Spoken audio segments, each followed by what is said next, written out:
কেমন আছেন আপনি? ভালো নেই, একদম ভালো নেই। আমি গতকাল থেকে কিছু খাইনি। আচ্ছা, তুমি পালালে কেন? আমি তো কুমড়া ফুলের বড়া খাওয়ার অপেক্ষায় ছিলাম। নিয়ে এসেছি। তুমি পালালে কেন? আমি পাগল, তাই? দুনিয়ার সবাই তো পাগল। আমিও পাগল। পাগল না হলে কত রাতে এখানে আসছি। আচ্ছা, একটা কাজ করো, তুমি তোমার ফোন নাম্বারটা আমাকে দিয়ে যাও। ছোট মা আকাশ পাতাল এক করে ফেলবে।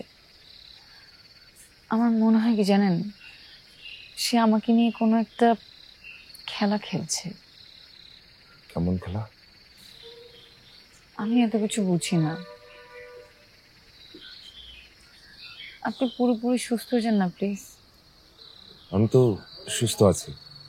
আপনি নাকি দুপুরবেলা নিজের সব শার্ট বসে বসে ছিঁড়েছেন। কই না তো, মনে নেই। আমার না কিছু মনে থাকে না। আচ্ছা, এটুকু সমস্যা সেরে যাবে না বলো? সেরে যাবে। আচ্ছা, কোনো ফ্লু পড়া। শ্যামলী, তোমার কি অন্য কারোর সাথে বিয়ে হয়ে গেছে? হ্যাঁ হয়েছে তো। আমি কিন্তু তাকে খুন করব। আমার কাছে একটা রড আছে, একদম রড দিয়ে পিটিয়ে মেরে ফেলবো।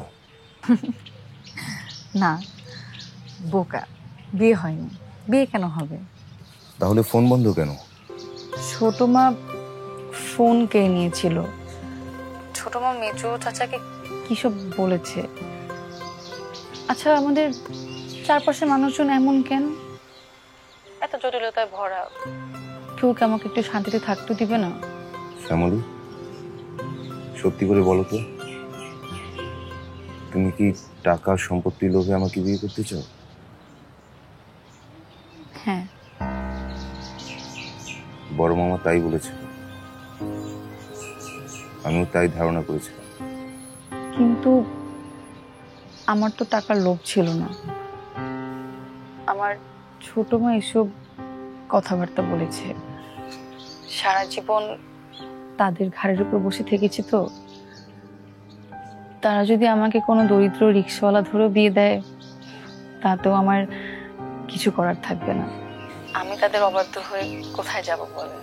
তাই কিছু না জেনে শুনেই আমি বিয়েতে রাজি হয়েছি। তারপর হঠাৎ অরাজি কেন তোমার ছোট মা?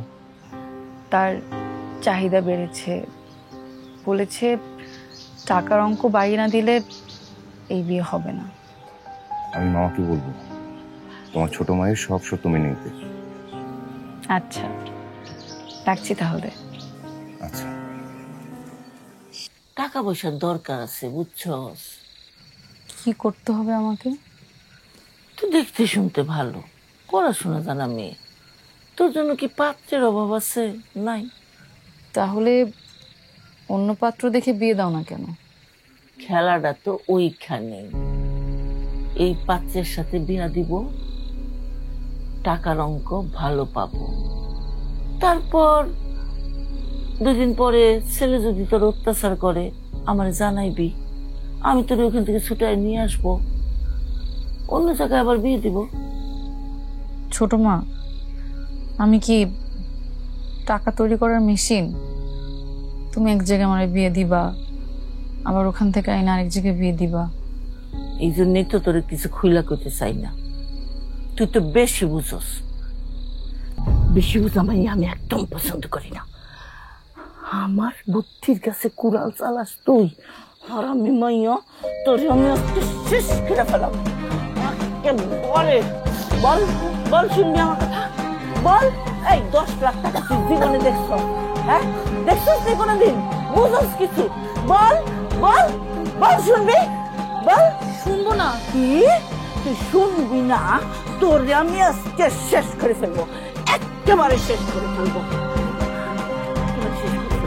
আমার 10 লাখ টাকার স্বপ্নে তুই যদি কুড়াল চালাস, পানি ঢালস, মরা বাপ মায়ের কসম, মরা বাপ মায়ের মাথা খাইবি, মাথা খাইবি বল, বল শুনবি বল, বল না তো জান শেষ করে বলবো, একদম জানে মেরে ফেলাবো, একদম বল, বল শুনবি, ক শুনবি। এই তো আমার লক্ষ্মী মাইয়া, কত ভালো জান বাচ্চাটা। থাকো থাকো তুমি, হ্যাঁ থাকো।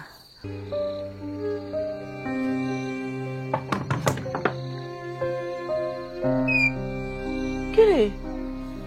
নিজের মা না থাকলে অন্য কেউ নিজের মা হতে পারে না। আপনি তার প্রমাণ।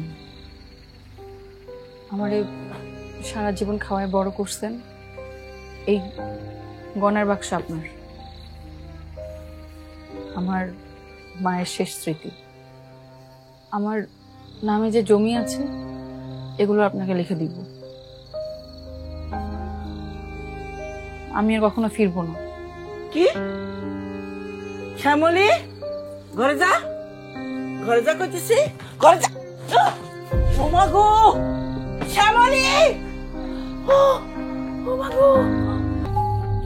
এই মহিলাকে আমি খুন করবো, এই লাঠি দিয়ে পিটিয়ে আমি মেরে ফেলবো।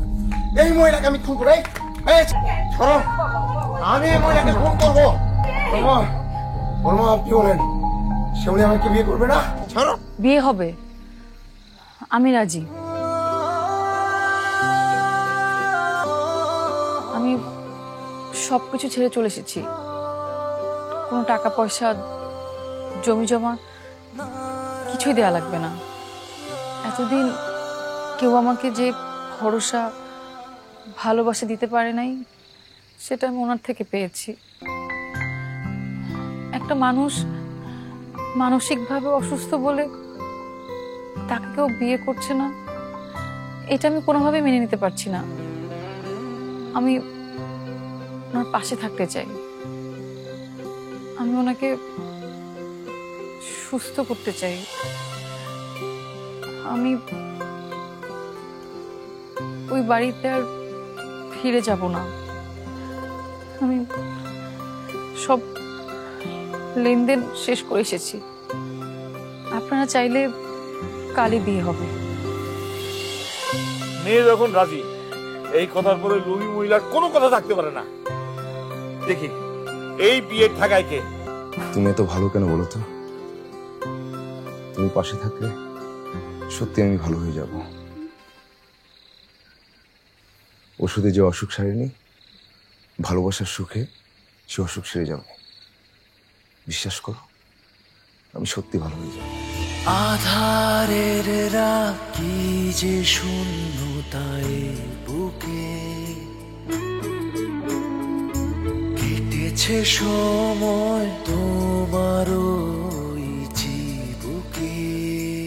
আমাদের দুজনকে খুব মানিয়েছে না? আধারের রাখি যে শূন্য